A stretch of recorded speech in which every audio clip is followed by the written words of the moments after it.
రాజు గారు, ఈరోజు రాష్ట్ర పార్టీ ఆదేశాల మేరకు అన్ని చోట్ల కూడా ఈ డిఎస్సి అక్రమాల మీద, ఈ రాష్ట్రంలో ఉన్నటువంటి నిరుద్యోగ యువతకి జరిగినటువంటి అన్యాయం మీద జగన్మోహన్ రెడ్డి గారి ఆధ్వర్యంలో నిరసన కార్యక్రమాలు, ఈ జరిగినటువంటి అవినీతి అక్రమాలని ఈ రాష్ట్ర ప్రజల దృష్టికి తీసుకువెళ్ళాలని చెప్పి పార్టీ కొన్ని కార్యక్రమాలు ఇచ్చింది. ఆ కార్యక్రమాల్లో ఈరోజు టౌన్ హాల్ సమావేశాలు పెట్టి మన పార్టీలో ఉన్నటువంటి అందరికి కూడా అవగాహన కల్పించాలి. పార్టీనే కాకుండా ఈ రాష్ట్రంలో కానీ ఇక్కడ ఈ పట్టణాల్లో ఉన్నటువంటి చదువుకున్న వాళ్ళకో లేకపోతే మధ్యస్థంగా అటు ఇటు రాజకీయ పార్టీలో కాకుండా ఉండేవాళ్ళకో మనందరం కూడా వాళ్ళకి చెప్పాల్సినటువంటి అవసరం ఉందని, అదేవిధంగా ఆ తర్వాత కొన్ని కార్యక్రమాలు కూడా ఇవ్వటం జరుగుతుందని చెప్పి పార్టీ చెప్పడం జరిగింది. ముఖ్యంగా డిఎస్సి అక్రమాల్లో 16,000 పైన పోస్టులు ఇచ్చారు. దాంట్లో అన్నీ కూడా అక్రమం అని చెప్పి వైఎస్ఆర్ కాంగ్రెస్ పార్టీ చెప్పట్లా. 3% స్పోర్ట్స్ కోటా అని చెప్పి ఇచ్చారు. 3% అంటే 16,000లో దాదాపు 480 పైన ఉద్యోగాలు స్పోర్ట్స్ కోటా. ఈ స్పోర్ట్స్ కోటాలో జనరల్గా డిఎస్సి ఎగ్జామ్, ఇప్పుడు ఎమ్మెల్యేగా నేను పోటీ చేస్తే నాకు ఎన్నికల్లో ఓటేస్తే నేను ఎమ్మెల్యే అవ్వచ్చు, అవ్వకపోవచ్చు. అలా కాదు, వాళ్ళే ఎమ్మెల్యేగా ఎలక్ట్ చేసేస్తారు ఫస్ట్. ఆ తర్వాత నాకు 5 సంవత్సరాలు టైం ఇస్తారు. ఈ లోపు నేను పోటీ చేసి ఎమ్మెల్యేకి గెలవాలి. ఎగ్జామ్ రాయవసరంలా, సేమ్ టైం దానికి కావాల్సినటువంటి క్వాలిఫికేషన్ బీఈడీ కూడా చదవవసరంలా. ఇంటర్మీడియట్ 10th క్లాస్ చదివినాక మనకు ఉద్యోగం ఇచ్చేస్తారు. ఉద్యోగం ఇచ్చేసినాక మనకు ఒక 5 సంవత్సరాలు టైం ఇస్తారు. ఈ 5 సంవత్సరాల్లో మనం బీఈడీ కంప్లీట్ చేయటం, దానికి ఏ అర్హత అయితే ఉంటుందో ఆ అర్హత అన్నీ కూడా పూర్తి చేయాలి. ఇప్పుడు నేను ఎమ్మెల్యేగా నన్ను అలాట్ చేసేస్తాను. నేను 5 సంవత్సరాలు నాకు టైం ఇస్తే నా టైం అయిపోయే లోపు నేను అప్పుడు నామినేషన్ వేసుకోవటం, మీ దగ్గర అందరి దగ్గరికి రావటం, నాకు ఓటేయమని చెప్పి అడగటం, ఈ కార్యక్రమం అంతా ఆ తర్వాత చేయాలి. ఇప్పుడు లోకేష్ గారి నాయకత్వం ఉన్నటువంటి ఈ విద్యాశాఖ ఈ డిఎస్సి ఎగ్జామ్స్ కనీసం బీఈడీ ఎగ్జామ్ రాయకుండా వాళ్ళకి సర్టిఫికేట్ లేని వాళ్ళకి ఉద్యోగం ఇచ్చారు. అదేవిధంగా డిఎస్సి రాయని వాళ్ళకి కూడా ఉద్యోగం ఇచ్చారు. దానికి కారణం ఏంటంటే డిఎస్సి ఎగ్జామ్ రాయనాడికి డిఎస్సిలో ఉద్యోగం ఇస్తారు. ఎందుకు అంటే స్పోర్ట్స్ కోటాలో ఎవడో లేడు రాసినాడు కాబట్టి ఎవడో ఒకరిని ఎత్తుక్కొచ్చి మేమే ఇచ్చామని అడుగుతున్నారు. ఎవరిని ఎత్తుక్కొచ్చారు అంటే స్పోర్ట్స్ కోటా అంటే ఏంటి, పేకాట. ఎందుకంటే ఇంకే ఆట ఆడినాడు లేరు వీళ్ళకి, కాబట్టి ఆ పేకాటను కూడా కలిపేసి బ్రిడ్జ్ గేమ్ దాంట్లో ఇచ్చేశారు. అదేవిధంగా ఈ గుడివాడలో ఏఎన్ఆర్ కాలేజీ ఉంటుంది, డిగ్రీ కాలేజీ, కేటీఆర్ కాలేజీ ఉంటుంది. ఈ 2 కాలేజీలకు ఎప్పుడో 10 సంవత్సరాల నాడు ఒక 2 విద్యార్థులు స్పోర్ట్స్లో పాల్గొన్నారు. వాళ్ళకేం ప్రైజులు రాలే, ఏం రాలే. ఈ 2 కాలేజీలో పాల్గొన్నారు. ఈ ప్రిన్సిపల్ ఆ ప్రిన్సిపల్ రాసి ఇచ్చారు, వీళ్ళిద్దరూ పెద్ద పోటీగాళ్ళు బాగా ఆడారని. దానికైనా ప్రైజులు వచ్చాయంటే ఏం రాలా, ఆడారు అంతే.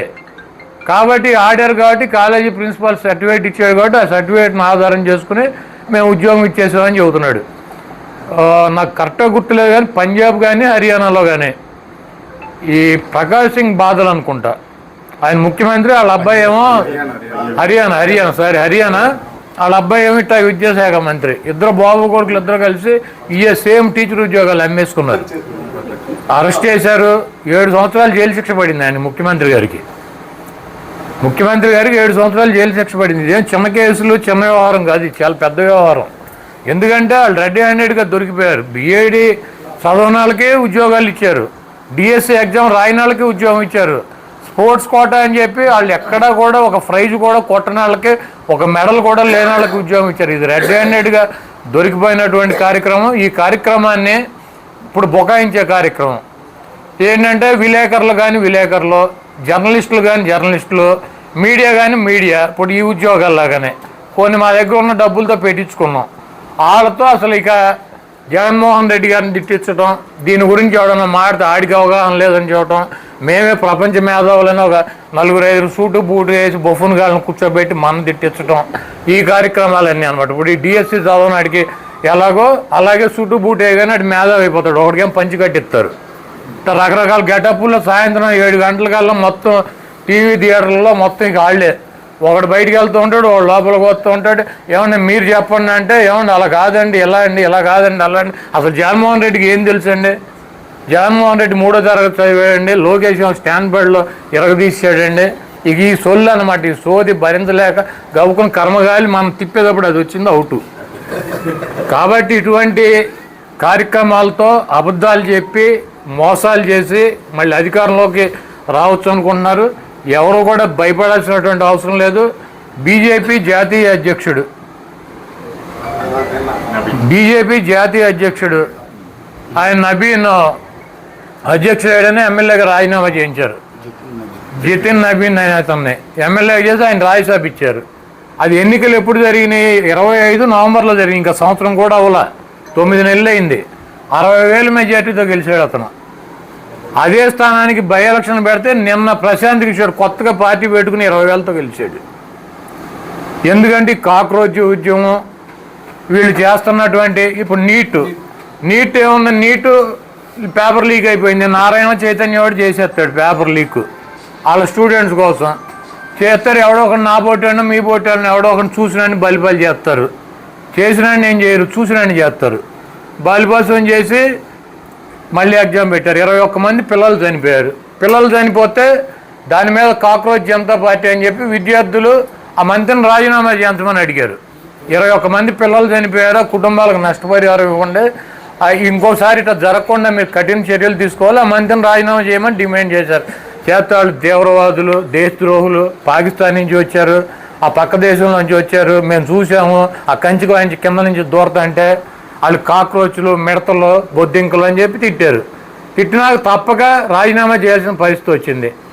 వస్తే ఈ భోగాపురం ఎయిర్పోర్ట్ చంద్రబాబు నాయుడు గారు శంకుస్థాపన చేశాడని చెబుతారు. ఎప్పుడంటే 2019 ఫిబ్రవరి 23వ తారీఖున. ఎందుకంటే 5వ తారీఖున నోటిఫికేషన్ వస్తుంది కదా. ఫిబ్రవరి 23 అంటే అదొక 5 రోజులు, ఇది ఒక 5 రోజులు, మార్చిలో 10 రోజుల్లో నోటిఫికేషన్ వస్తుంది. కాబట్టి గవ్వవేలి భోగాపురం ఎయిర్పోర్ట్లో శంకుస్థాపన చేశాడు.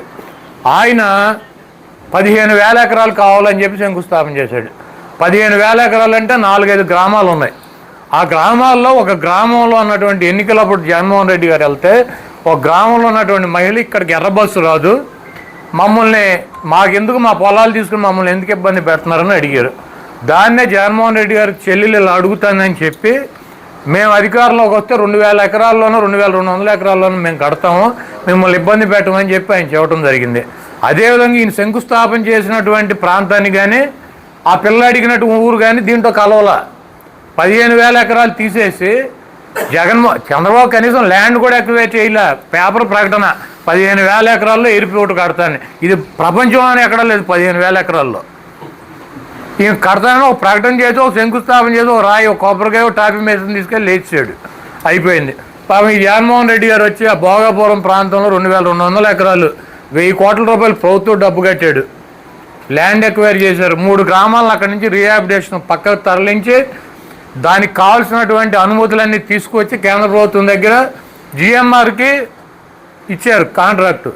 దీంట్లో కాంట్రాక్ట్ అంటే ఏంటి? రాష్ట్ర ప్రభుత్వం పొలాలకు డబ్బులు కట్టింది రైతులకి, దానికి కావాల్సిన అనుమతులు కేంద్ర ప్రభుత్వం ఇచ్చింది.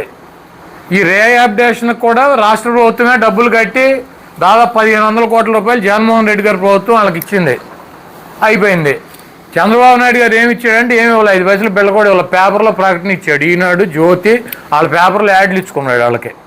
తర్వాత ఒక టాపీ మేస్త్రిని తీసుకెళ్ళి శంకుస్థాపన చేశాడు. ఆయన చేసి ఈ ఎయిర్పోర్ట్ నేనే కట్టానంటాడు. సరే కట్టింది ఎవర్రా బాబు అంటే జిఎంఆర్. 5,000 కోట్ల రూపాయలతో 4,700 కోట్ల రూపాయలతో జిఎంఆర్ ఎయిర్పోర్ట్ కట్టాడు. ఇప్పుడు డబ్బులు అతనికి ఎక్కడి నుంచి వస్తాయంటే ఈ రోజు నుంచి ఫ్లైట్లు ఎవరైతే నీ ఓటేళ్ళు నా ఓటేళ్ళు దిగుతారో మనం కొన్న టికెట్లు అతను కమిషన్ వెళ్తుంది, అతను డబ్బులు వసూలు చేసుకోవటం. నరేంద్ర మోడీ గారు కానీ చంద్రబాబు నాయుడు గారు కానీ జిఎంఆర్ ఇప్పుడు ఆ కట్టినటువంటి ఎయిర్పోర్ట్కి 5 పైసలు బిళ్ళ కూడా ఇవ్వాల. ఆయనే డబ్బులు పెట్టి జిఎంఆర్ అనేటువంటి సంస్థ ఎయిర్పోర్ట్ కట్టింది. ఆ ఎయిర్పోర్ట్లో డబ్బులు వాళ్ళు ఇక్కడి నుంచి 34 ఏళ్ళు 40 ఏళ్ళు వాళ్ళు వసూలు చేసుకుంటారు. ఇక్కడ చంద్రబాబు నాయుడు గారు ఏమి ఇచ్చాడు అంటే ఈనాడు జ్యోతి పేపర్లకు యాడ్ ఇచ్చాడు. అప్పుడు మళ్ళీ ఇప్పుడు సేమ్ అదే యాడ్ ఇచ్చాడు. ఇచ్చి ఒక 50 కోట్లు 60 కోట్లు పెట్టి కొన్ని డ్యాన్సులు వేయించాడు. పిల్లలందరినీ తీసుకెళ్ళి అలా భోజనాలు లేకుండా ఒక 13,000 మందిని పిల్లల్ని భోగేసుకెళ్ళి డ్యాన్సులు చేశాడు. ఇక్కడి నుంచి గుడివాడ నుంచి కూడా ఆర్టీసీ బస్సులు వెళ్ళినాయి. జనాన్ని భోగేసుకొచ్చి ఒక 40-50 కోట్ల రూపాయలు ఖర్చు పెట్టి అడావిడి చేసి మోడీ గారిని పిలిచి ఇక ఆయనకి భజన చేసి పొగిడి అసలు ఆయన అంత గొప్పవాళ్ళు లేడని చెప్పి పంపించారు. పంపించిన 2 రోజులకి బీహార్లో జాతీయ అధ్యక్షుడు స్థానాన్ని కోల్పోయింది బీజేపీ. అట్లాగే మధ్యప్రదేశ్లో బీజేపీ అధికారంలో ఉంది. అక్కడ కాంగ్రెస్ ఎమ్మెల్యేని దుర్మార్గంగా డిస్క్వాలిఫై చేశారు. ఆ ఎన్నికల్లో మళ్ళీ కాంగ్రెసే డబుల్ మెజార్టీతో గెలిచింది అక్కడ. అదేవిధంగా గుజరాత్లో కూడా 1,00,000 ఓట్ల మెజార్టీతో గెలిచినటువంటి సీటు 29,000 మెజార్టీకి వచ్చింది. అంటే ఇక్కడ మనం అర్థం చేసుకోవాల్సింది రేపు జరగబోయేటువంటి స్థానిక సంస్థల్లో ఈ ఆంధ్రప్రదేశ్లో చంద్రబాబు ఇచ్చినటువంటి సూపర్ 6 సూపర్ 0 చేశాడు. 1,500 మహిళలకు ఇస్తాడు, ఇచ్చాడా?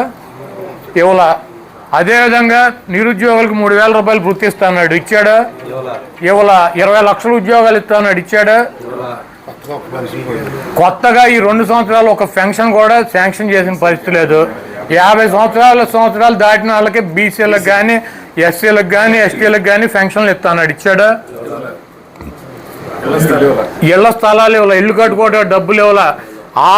ఆల్రెడీ కట్టినటువంటి ఆఖరి దశలో ఉన్న ఇళ్లకు కూడా నిర్మాణాలకు డబ్బులు ఇవ్వట్లా. అదేవిధంగా ఆయన ఇచ్చిన వాగ్దానాలు అలా ఉంటే ఇక్కడ మళ్ళీ లోకల్గా మేము అధికారంలోకి వస్తే మీ ఇళ్లకు లోన్ రద్దు చేస్తాం, మీకు రుణమాఫీ చేస్తాం, చంద్రబాబు అయిపోతే నా జేబులో డబ్బులు ఇస్తా, ఇవన్నీ సొల్లు కబుర్లు ఇక్కడ చెప్పారు అక్కడ చెప్పారు. మొత్తం ఢిల్లీ నుంచి గల్లీ దాకా చెప్పారు. ఎవడికి వచ్చింది ఆడు చెప్పాడు. ఏ ఒక్క వాగ్దానాన్ని నెరవేర్చలా. ప్రజలైతే ఇవన్నీ గమనిస్తున్నారు. కాబట్టి మనకి రేపు జరగబోయేటువంటి స్థానిక సంస్థల ఎన్నికల్లో ఎవరు కూడా భయపడాల్సిన అవసరం లేదు. కొంతమందిని జైలుకి పంపిస్తారు, వెళ్ళొద్దాం 3 నెలల్లో 2 నెలల్లో 4 నెలల్లో పంపుతారు. ఎవరు కూడా అధైర్యపడవద్దు, భయపడాల్సినటువంటి అవసరం కూడా లేదు. జగన్మోహన్ రెడ్డి గారు ఎక్కడ కూడా యునానిమస్ అవ్వకూడదని చెప్పారు. యునానిమస్ అవ్వకుండా మనం పోటీలు పెట్టి మన పార్టీ జగన్మోహన్ రెడ్డి గారు 2019 నుంచి 24 దాకా ఆయన ఇచ్చినటువంటి మాట, ఆయన చెప్పినటువంటి చేసినటువంటి కార్యక్రమాలు ప్రజలకు తీసుకెళ్దాం. చంద్రబాబు నాయుడు, పవన్ కళ్యాణ్, బీజేపీ కూటమిగా వచ్చి ఈ కూటమిలో ఉన్నటువంటి ప్రజల్ని ఈ పార్టీలు ఎలా మోసం చేసాయి అన్నది కూడా ప్రజల దగ్గరికి తీసుకెళ్దాం. తప్పకుండా ప్రజలు అధికారం ఉన్నా 164 సీట్లు ఉన్నా మీరు 4 ఉన్నా 6 ఉన్నా ప్రజలైతే భయపడేటువంటి పరిస్థితి ఉండదు. ఈ రాష్ట్ర ప్రజలు రేపు జరగబోయేటువంటి స్థానిక సంస్థల ఎన్నికల్లో తప్పకుండా బుద్ధి చెబుతారు. అదేవిధంగా ఈరోజు రైతాంగం నీళ్లు లేక తీవ్ర ఇబ్బందుల్లో ఉంది. పులిచెంతలో 30 టీఎంసీలు నీళ్లు ఉన్నాయి. పట్టిసీమ నుంచి నీళ్లు తోడుతున్నాడు. సముద్రంలో కూడా కలుస్తున్నాయి గోదావరి నీరు. పైన ఆల్మట్టి నిండింది, తుంగభద్ర జోరాల కూడా నీళ్లు వచ్చినాయి. అయినా కూడా నీళ్లు ఉంచుకొని కూడా వదల. ఏంట్రా బాబు అని అడిగితే నిన్న శశాన్ని వీళ్ళందరూ ఎస్సీ దగ్గరికి వెళ్ళి అడిగారు. మన జిల్లా వాళ్ళు నీళ్ళు లేక రైతులు ఇబ్బంది పడుతున్నారు. కాలువలో సగం నీళ్లు ఉన్నాయి, సగం ఒంట్లో మోటార్లు పెట్టి తోడుకోవాల్సినటువంటి పరిస్థితి ఉంది. రైతాంగం డీజిల్ కింద అయిపోతున్నారు, వాళ్ళు ఇబ్బంది పడుతున్నారు. ఎందుకు వదలలేదు నీళ్ళు అంటే మాదేం లేదు సార్, పైనుంచి చెప్పాలంటారు వాళ్ళు. పైనుంచి అడిగితే ఏంట్రా బాబు అంటే రేపు తాగునీరు కావాలి కదా, ఒకవేళ వానలు పడి ఇదేం దరిద్రం, పెళ్లి కూతురుని తీసుకురమ్మంటే ఎవడో ఏదో చెప్పాడంట. అటప్పుడు అసలు వర్షాలు ఎప్పుడు పడతాయి కృష్ణానదికి? ఆగస్టు సెప్టెంబర్ అక్టోబర్లో వానలు పడతాయి. కృష్ణా నదికి ఆగస్టు సెప్టెంబర్ వస్తాయి. ఇప్పుడు అసలు వాళ్ళ ఆగస్టు 3వ తారీఖు 4వ తారీఖు వచ్చింది. అసలు ఆగస్టు ఫస్ట్ వీక్లోనే పెళ్లి కూతురుని తీసుకురండి అంటే అక్టోబర్ రేపు సమ్మర్కి వాటర్ తాగడానికి నీళ్ళు లేకపోతే ఏం చేయాలంటారు. అంటే సమ్మర్కి ఇవన్నీ నిండినాక పంటలన్నీ ఎండిపోయి మొత్తం నాశనం అయిపోయినాక అప్పుడు అక్టోబర్లో ఫ్లడ్ వచ్చిందని ఇవన్నీ సముద్రంలోకి వదులుతారు. కాబట్టి రైతాంగాన్ని ఇబ్బంది పెడుతున్నారు. వాళ్ళకి ఎరువులు కావాలంటే ఓటీపీలు కావాలి, వెళ్ళి అక్కడ గంటల షాపులో కూర్చోవాలి. ఎరువులు ధరలు పెరిగినాయి. ఆక్వా రైతాంగం ఉంది మనకు 1-2 మండలాల్లో. ఆక్వా రైతులు ఇబ్బంది పడుతున్నారు, సామాన్యమైనటువంటి ప్రజలు ఇబ్బంది పడుతున్నారు. రాజకీయ పార్టీలలో ఉన్నటువంటి నాయకత్వం మీద దొంగ కేసులు పెడుతున్నారు. వాళ్ళ భార్యలు బట్టలు వాళ్ళే చించేసుకుంటున్నారు, మన మీద కేసులు పెడుతున్నారు తీసుకొచ్చి. నిన్న అనంతపూర్లో విషయాల్లో మన ఎమ్మెల్యే చూశారు కదా, విరూపాక్షి అతను వెళ్ళాడు, మాట్లాడాడు, వచ్చేసాడు. రాత్రి ఇంటికాడ పడుకున్నాడు, తలుపులు బాగా కూడా తీసుకుపోయారు. ఏంట్రా అంటే ఆ అమ్మాయి బట్టలు చించేశాడు అని చెబుతున్నారు. సరే బట్టలు చించేయడం ఏంటంటే చూస్తే పొద్దున్నే వీడియో వాళ్ళ ఆయనే చించేస్తున్నాడు, బట్టలు చించేసి ఆ ఎమ్మెల్యే చించాడని చెబుతున్నారు. మళ్ళీ ఆ కేసుకు మళ్ళీ బెయిల్ వచ్చేద్దామో, ఈ దొంగ వీడియో బయటకు వచ్చింది కదా, మరి బెయిల్ వచ్చేద్దామని చెప్పి మళ్ళీ పొద్దున్నేనంట కారు సీజ్ చేశారంట. కారు ఎందుకు సీజ్ చేస్తారు, ఎమ్మెల్యేది సీజ్ చేశారంట. సీజ్ చేస్తేనంటే ఆ కారులో రాడ్లు కత్తులు ఉన్నాయంట. ఏమన్నా ఎవడప్పుడు నన్ను అరెస్ట్ చేసి పట్టుకుపోతారు, మా తమ్ముడో శేషన్న శ్రీనును ఒకవేళ నా కారులో కత్తులు రాడ్లు ఉన్నా కూడా ఈ అడుగులు వస్తారని తీసేస్తాడు కదా, ఉంచుతారా, దాంట్లో పెట్టి ఉంచుతారా? ఆల్రెడీ పోలీసు వాళ్ళు పట్టుకున్నాక ఈయన కారులో పెట్టుకుని కూర్చున్నాడంట, డాష్ బోర్డు పైన ఒకటి, సీట్లో ఒకటి, బయటికి కనపడేది. అంటే ఇంకో కేసు పెట్టాలి, దాంట్లో బెయిల్ రాకుండా ఉండాలి. ఇటువంటి కార్యక్రమాలన్నీ చేస్తారు. వీటన్నిటికీ సిద్ధపడదాం. జగన్మోహన్ రెడ్డి గారు 2029లో ముఖ్యమంత్రి అవుతారు. వాళ్ళు ఏదో మేము అధికారం ఉంది కదా అని చెప్పి చేస్తున్నారు. 29లో జగన్మోహన్ రెడ్డి గారు అధికారంలోకి వచ్చినాక ఈ కార్యక్రమాలు ఎవరెవరైతే ఏ కార్యక్రమాలు చేశారో దానికి 10 అనుభవిస్తారు. 1, 2, 3 కాదు, 10 అనుభవిస్తారు. జగన్మోహన్ రెడ్డి గారిని, ఈ వైఎస్ఆర్ కాంగ్రెస్ పార్టీని ఇటువంటి ఉడతూపులతో, ఇటువంటి అక్రమ కేసులతో, ఇటువంటి నిర్బంధాలతో జగన్మోహన్ రెడ్డి గారిని ఒక్క అంగుళం కూడా ఆపలేరు వీళ్ళు ఎవరో కూడా. జగన్మోహన్ రెడ్డి గారు నీతిగా, నిజాయితీగా, అబద్ధం ఆడకుండా ప్రజలను నమ్ముకొని ప్రజల కోసం పార్టీ పెట్టి అదే దారిలో పోరాటం చేస్తున్నటువంటి వీరుడు జగన్మోహన్ రెడ్డి. ఇటువంటి జగన్మోహన్ రెడ్డి లాంటి వీరుడిని కుక్కమూతి పిందెలు, ఈ రాజకీయం కోసం భార్య బట్టలు చించేటువంటి పార్టీలు, రాజకీయాల్లో 4 ఓట్ల కోసం అర్థమైనటువంటి అబద్ధాలు చెప్పేటువంటి ఈ రాజకీయ నాయకులకి జగన్మోహన్ రెడ్డి గారికి నక్కకే నాగలోకానికి ఉన్నంత డిఫరెన్స్ ఉంటుంది. ఈ డిఫరెన్స్ను ఇప్పటికే రాష్ట్ర ప్రజలు గుర్తించారు. తప్పకుండా జగన్మోహన్ రెడ్డి గారికి మనందరం కూడా మద్దతుగా ఉందాం. మీరు ఇప్పుడు జగన్మోహన్ రెడ్డి గారికి చెబుతారు కులాల మధ్య అంటే వైసీపీ కుంపట్లు పెడద్దంట, కులాల మధ్య వైసీపీ కుంపట్లు పెడద్దని చెబుతున్నారు. మీరు చూసుకోండి, ఈ 20 రోజుల్లో మా పార్టీ వైసీపీ మీరు గ్రహించే ఉంటారు, లేకపోతే నేను కూడా గ్రహించాను, చాలామంది మాట్లాడుకుంటున్నది. ఇది అనంతపూర్లో తోపు చంద్రశేఖరు, పరిటాల సునీత, అంటే ఆయనేమో రెడ్డి, ఈవిడేమో కమ్మ, వాళ్ళిద్దరి మధ్యలో చిన్న గొడవలు ఉన్నాయి. ఒకే కాన్స్టిట్యుయెన్సీ పార్టీ చేస్తారు, ఏం మాట్లాడుకుంటారు, తిట్టుకుంటారు. అది ఎప్పటి నుంచో ఉంది. అది అక్కడ ఉన్నట్టుండి ఎంఎస్ రాజు అని చెప్పి ఒక ఎమ్మెల్యే గారు వచ్చి ఇన్వాల్వ్ అయిపోయి ఆయన ఏమంటాడు, అరే చంద్రశేఖర్ రెడ్డి నిన్ను చెప్పుతో కొడతా, ప్రకాష్ రెడ్డిని చెప్పుతో కొడతా, నీకు దమ్ము ఉంటే, నీకు రెడ్డి పౌరుషం ఉంటే రా, నా జాతి మాదిగా అని చెప్పి కులం పేరెత్తి మాడతాడు అతను. సరే వీళ్ళిద్దరికి ఎందుకు వచ్చింది డిస్ప్యూట్ అంటే ఆయన ఇల్లు వాళ్ళ అన్నయ్య వాళ్ళ ఇల్లు కొన్నాడు, అందుకు వచ్చిందని సృష్టిస్తున్నారు. సరే ఓకే, అది ఎందుకు వచ్చిందో సరే. దాని తర్వాత మరుసటి రోజు మన పామర్ కాన్స్టిట్యున్సీలో కుమార్ రాజా అనిల్ని, అరే చెప్పు తీసి కొడతా నా కొడక, నీకు దమ్ముంటారా అని చెప్పి ఈయన తిడుతున్నాడు. ఇదేంటి ఎంఎస్ రాజు ఈయన ఒకటే సేమ్, ఇక్కడేమో అనిల్ ఏమో మాల, అక్కడేమో రెడ్డి, కులాల పేరు ఎత్తుకే ఎందుకు తిడుతున్నారు? ఇది 2వ రోజు. సరే అయిపోయినాక 4 రోజులకి ఎవరో ఒక అమ్మాయి గుంటూరులో బట్టలు కూడా తీశారు, తెలుగుదేశం పార్టీ కార్యకర్తలు. దాని మీద అక్కడ ఉన్నటువంటి లోకల్గా ఉన్నటువంటి అంబటి రాంబాబు హోమ్ మినిస్టర్ని రాజీనామా చేయాలన్నాడు. నువ్వు ఒక ఆడదాని అయి ఉండి ఒక ఆడపిల్ల బట్టలు కూడా తెస్తే సిగ్గు లేకుండా ఇంకా ఆ పదవుల్లోనూ రాజీనామా చేయాలన్నాడు. అనగానే ఎంఆర్పిఎస్ అని బోర్డులు పెట్టి అంబటి రాంబాబుని తిడుతున్నారు, నీకు దమ్ముంటారా నిన్ను వేసేస్తాం, పొడి చేస్తామని. సేమ్ అనంతపూరు, పామరు, గుంటూరు అయిపోయినాక నిన్న ఈ విరూపాక్ష కేసులో ఎవరైతే భర్త బట్టలు చించేశాడో ఆ అమ్మాయి నిన్న మాట్లాడుతాను సోషల్ మీడియాలో నేను చూసా. ఏమంటుంది, నన్ను మాదిగా అని చెప్పి కులం పేరు పెట్టి తిట్టాడు విరూపాక్ష అని చెప్పుద్ది. సేమ్ 4 అనంతపూర్లో ఎంఎస్ రాజు ఆయనతో మాట్లాడిచ్చారు, ఇక్కడ వరల రాజాతో మాట్లాడిచ్చారు, మళ్ళీ ఎంఆర్పిఎస్తో మాట్లాడిచ్చారు, మళ్ళీ 4వది నిన్న ఆ అమ్మాయితో సేమ్ విరూపాక్ష మీద కూడా మళ్ళీ అదే కులం మాదిగా అని చెప్పి పేరు పెట్టి మాట్లాడిస్తున్నారు.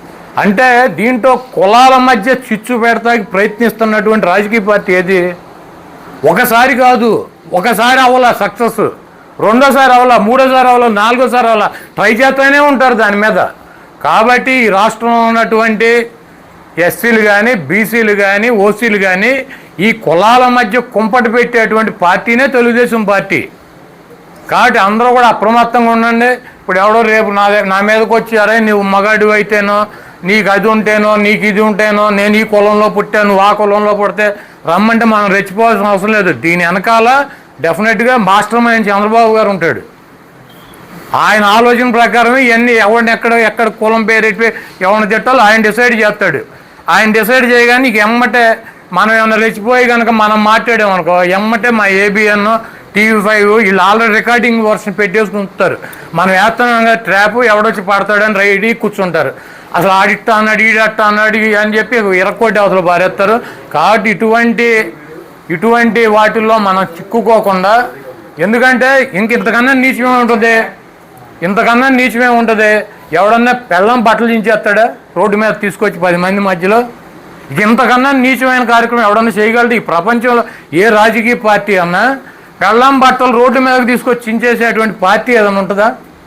ఇక అంత నీచానికి దిగజారిపోయినటువంటి ఆ రాజకీయ పార్టీ ఎంత నీచానికైనా దిగజారడానికి సిద్ధంగా ఉంటుంది. కాబట్టి మీరందరూ కూడా అప్రమత్తంగా ఉండండి, వాళ్ళ ట్రాపుల్లో పడమాకండి, మీరు జాగ్రత్తగా ఉండండి. కులాలు చించు పెడతారు, ఆడాలను తీసుకొచ్చి అక్కడ ఒక ఒక ఎస్ఐని అసలు అక్కడ జగన్మోహన్ రెడ్డి గారు శ్రీకాకుళం వెళ్ళాడు, ఆంధ్రాల వలస దగ్గర ఒక ఎస్ఐ ఎందుకు వచ్చిందండి అసలు అంతమందిలో? ఒక ఎస్ఐ, ఒక లేడీ ఎస్ఐ ఎందుకు వచ్చింది? అంతమంది మొగాళ్ళు ఉన్నారు. వస్తే అక్కడ అల్లరి వస్తే 10 మంది పోలీసు వాళ్ళు వస్తారు, దాంట్లో మొగాళ్ళు ఉంటారు, ఆడవాళ్ళు ఉంటారు. అసలు ఒక అమ్మాయి ఎందుకు వచ్చిందండి అక్కడికి? ఒక ఎస్ఐ ఎందుకు వచ్చింది?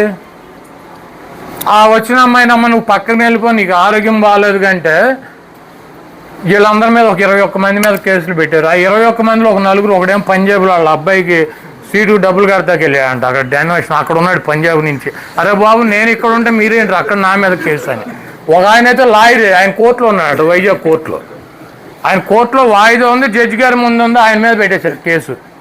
కాబట్టి ఎంత నీచానికైనా ట్రాప్ చేయడానికి భార్యను వాడతారు, పోలీస్ డిపార్ట్మెంట్ను వాడతారు.